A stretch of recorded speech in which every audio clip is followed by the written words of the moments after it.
quando inocentes são presos para alimentar a ganância pelo poder. Polícia Federal prendeu temporariamente o blogueiro bolsonarista Oswaldo Eustáquio em Campo Grande. Quando o mecanismo entra em convulsão e tem que expulsar deputados que não querem se envolver com atos de corrupção. Quando jornalistas são alvo de censura prévia e têm que deixar o país para exercer sua profissão. Vai ser outro inquérito? De novo, Quando uma CPMI para investigar fake news é aberta pelos próprios difusores de notícias falsas. Sórdida, né? Bia sórdida, Bia Kicis sórdida, uma coisa assim. Quando a trama de um golpe contra o presidente parte do próprio partido que o elegeu. E na realidade o objetivo deles era tirar o presidente, cara. Quando o país chega nesse nível de tensão, é preciso de uma nova geração. Que uma nova geração se posicione contra a corrupção e surjam os guardiões dos muros desta nação.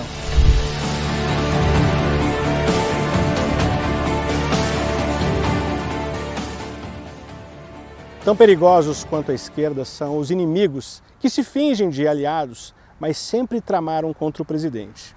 A reportagem descobriu que Luciano Bivar trama um golpe contra o presidente da República. Ele usou dois poderes para a trama: o legislativo e o judiciário. Bivar utilizou o deputado federal Nereu Crispim, do PSL do Rio Grande do Sul, para criar uma falsa narrativa, junto ao Supremo Tribunal Federal, de que Bolsonaro e seus aliados estariam conspirando contra o STF, buscando uma ruptura entre os poderes. Tudo mentira. A partir do depoimento de Nereu, a Suprema Corte brasileira abriu de ofício o inquérito 4871, conhecido como das fake news, que também deu origem ao 4828, chamado de atos antidemocráticos. O inquérito ficou sob a responsabilidade de Alexandre de Moraes, que, baseado nos ofícios, nos depoimentos de Nereu Crispim, determinou busca e apreensão na casa de 10 deputados federais, 2 senadores da República, dezenas de influenciadores digitais, jornalistas, e depois nas prisões de Sarah Winter e desse jornalista, Oswaldo Eustáquio, e mais 5 presos políticos. O deputado que iniciou os inquéritos será o mesmo que vai encerrá-los. Ele contou ao nosso núcleo de jornalismo investigativo que tudo isso não passa de uma grande conspiração para que Bivar mantenha o monopólio do partido que elegeu Bolsonaro e também mantenha o controle do fundo eleitoral de 193 milhões de reais.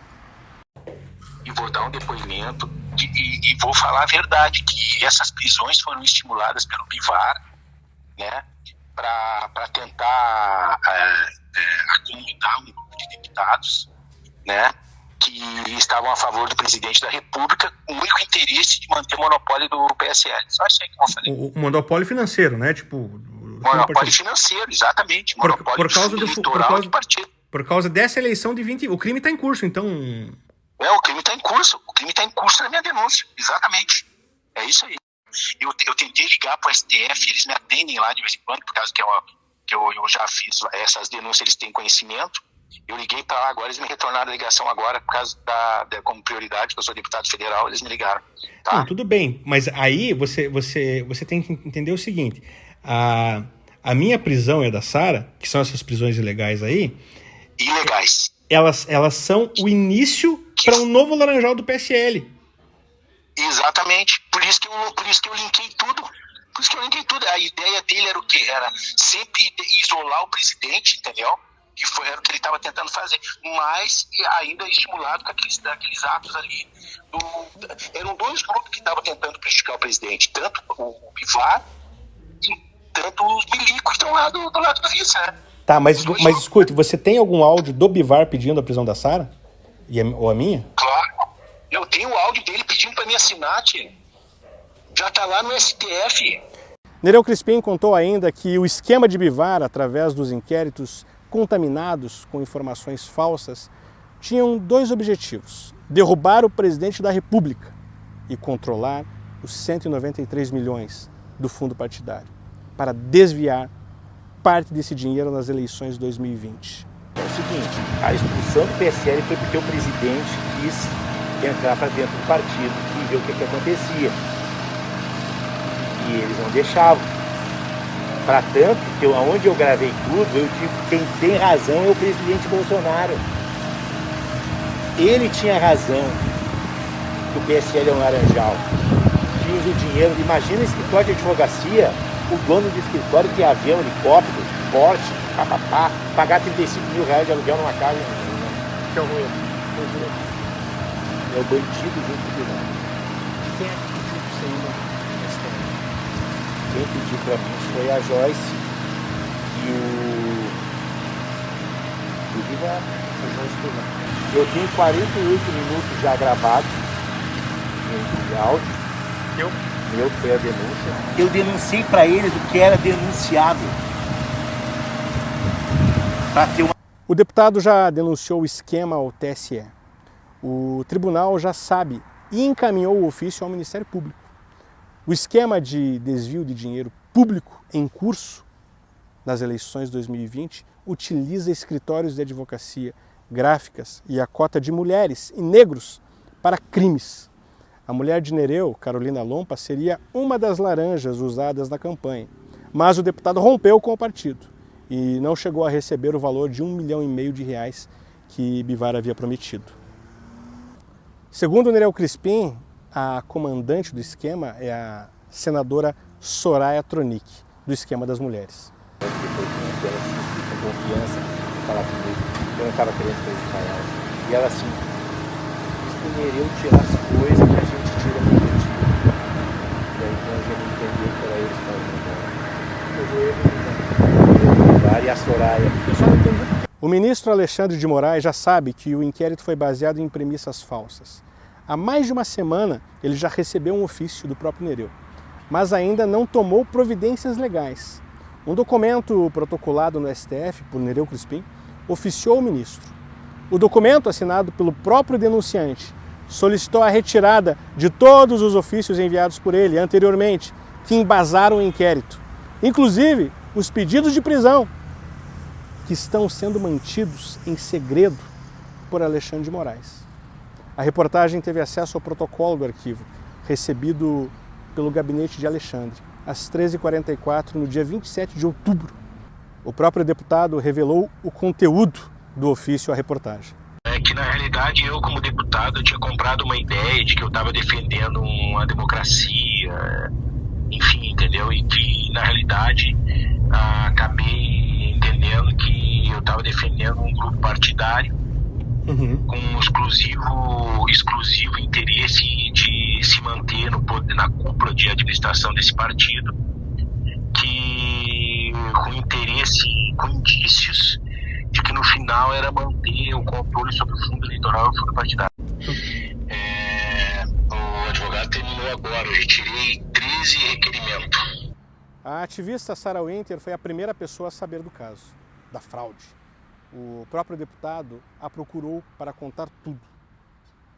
Eu vou te mandar, tá? Eu vou lavar minha alma contigo, tá? Porque tu sabe que me acusaram, assim, de uma série de coisas, entendeu? E eu participei de uma coisa que eu achei que estava fazendo bem, na realidade eu estava fazendo mal, mas tu vai entender. Entendi. Tá?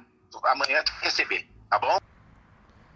A jornalista Sandra Terena foi até o local que Sarah Winter permanece em prisão domiciliar para ouvir o que ela tem a dizer. Sabe que durante todo esse tempo que eu tô presa, Sandra, eu tive os meus direitos fundamentais e humanos violados. Se a Suprema Corte já sabe, por que eu continuo com isso aqui na minha perna? Por que eu continuo com isso aqui? Por que eu continuo sendo tão lesada? Qual o crime que eu cometi? É um absurdo essa sensação que eu tenho de ser um bode expiatório.